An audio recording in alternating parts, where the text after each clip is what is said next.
সকলকে অনেক অনেক ভালোবাসা, ছোটোদেরকে অনেক অনেক ভালোবাসা, বড়োদেরকে অনেক অনেক প্রণাম।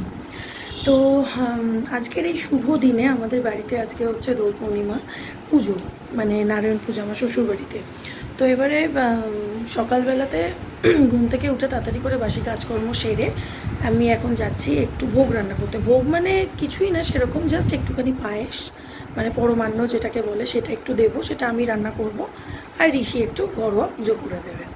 তো চলো আজকের ব্লগটা কি করি না করি, ইচ অ্যান্ড এভরিথিং তোমাদের সাথে শেয়ার করবো। পুজোটা কীভাবে হচ্ছে, কী বৃত্তান্ত, সব কিছুই তোমাদের সাথে দেখাবো, দেখতে থাকো। তো চলো আমি এখন চলে এসেছি এখানে পায়েস রান্না করতে। আর এবারে দোল পূর্ণিমার ভোগটা আমিই রান্না করছি। তো বেশি কিছু না, এইখানে শুধু জাস্ট পায়েস ভোগ দিয়েই পুজো দেবো বলে এবারে ঠিক করেছি। তো এই জন্য এখানে আর কি পাটালি গুড় টুড় দিয়ে পায়েসটা রেডি করছি। আর পূর্ণিমাটাও এবারে পড়েছে বেশ ভালো, তবে পূর্ণিমাটা ছাড়ার সাথে সাথেই আবার গ্রহণের ব্যাপার আছে। তো এই জন্য গ্রহণ লাগার আগেই পুজোটা কমপ্লিট করতে হবে বলে একটু সকাল সকালেই আর কি যোগাড়যন্ত্র স্টার্ট করেছি। তো এখানে দেখো মামনি আর কি সমস্ত গুছিয়ে গেছে, সমস্ত পুজোর যোগাড়যন্ত্র রেডি করে রেখেছে। আর ঋষি বোধহয় এখন স্নান করতে গেছে, স্নান টান করে পুজোয় বসবে। তো ততক্ষণে আমি স্নান টান করে এসে তো দেখালে আমি পায়েসটা রান্না করে ফেললাম। তো মোটামুটি এখন প্রায় ওই 11টা তো বাজেই, 11টা সাড়ে 11টা। তো আমি চেষ্টা করছিলাম যে মোটামুটি 1টার ভেতরে যাতে পুজোটা হয়ে যায়, তাহলে গ্রহণ লাগলেও কোনো সমস্যা নেই।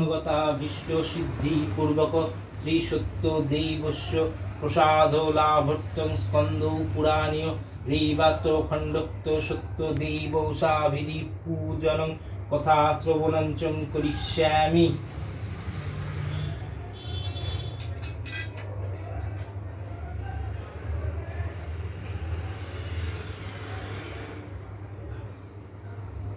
সংকল্প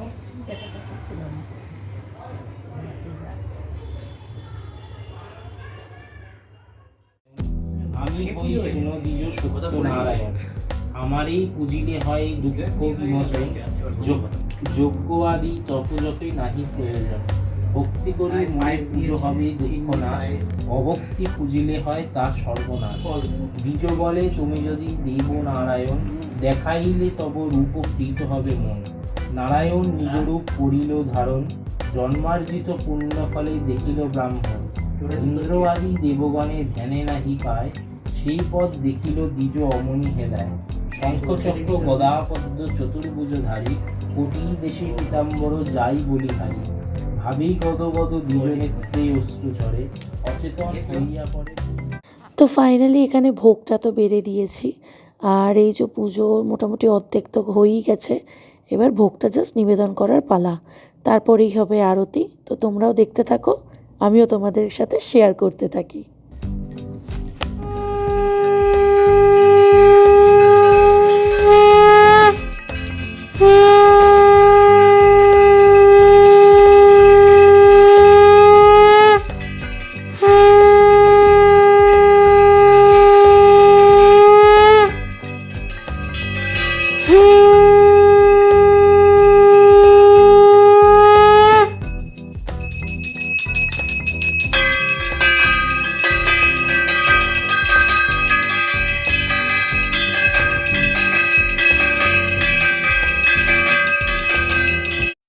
তো যথারীতি আমাদের পুজো টুজো তো খুব ভালোভাবেই কমপ্লিট হলো।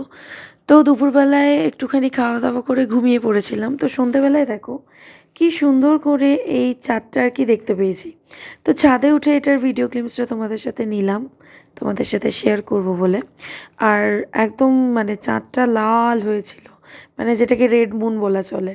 তো তখন আর কি গ্রহণটা ছাড়ছিল বা ছেড়ে গেছিলো, এরকম কিছু হবে। তো তারপরেই সন্ধ্যাবেলায় আমি আর ঋষি চলে গেলাম বিরাটিতে মায়ের কাছে। তো ওখানে গিয়ে আর কি দোলের জন্য মা বাবাকে প্রণাম করতে গেছিলাম। তো তারপরে মা দেখি এখানে আজকে স্পেশাল দোল উৎসবের জন্য কড়াইশুঁটির কচুরি আর সাথে আলুর দম না, সরি, কড়াইশুঁটির স্পেশাল কচুরির স্পেশাল তরকারি, তো এটা বানাচ্ছিল। তো মা বলল যে খেয়ে যা। তো দুপুরবেলায় আর কি ওই খিচুড়ি টিচুড়ি খেয়েছিলাম বলে পেটটা ভারছিল, তো এই জন্য খেয়ে আসতে পারিনি। তবে খাবার কিন্তু মায়ের ওখান থেকে পুরো প্যাক করে নিজে সাজিয়ে গুছিয়ে নিয়ে এসেছিলাম, তো বাড়িতে এসে খাবো বলে। তো ওই জন্য মা তাড়াতাড়ি করে কচুরি ভেজে দিচ্ছিল। তো এখন আর কি বাড়ি যাচ্ছি, রাতও হয়ে যাচ্ছিল, কেন কি এমনি দোলের দিন রাত্রিবেলা অনেকক্ষণ আর কি রাতে বাইরে থাকাটাও ঠিক না। তো সেই জন্য তাড়াতাড়ি করে আবার বাড়িও যাচ্ছিলাম। তো এটাই আর কি। তো একটা ছোট্ট ভ্লগ তোমাদের সাথে দোল উৎসবে শেয়ার করলাম। তবে হ্যাঁ, দোল মানে রং যে প্রচুর খেলেছি তা নয়, পুজো পার্বণ এসব করতে করতেই সারাদিনটা সময় চলে গেছে, ভীষণ ভালো লাগলো। তো আজকের এই ভ্লগটা তোমাদের কেমন লাগলো সেটা অতি অবশ্যই জানিও, অ্যান্ড ডু কমেন্ট। ভালো থেকো, সুস্থ থেকো।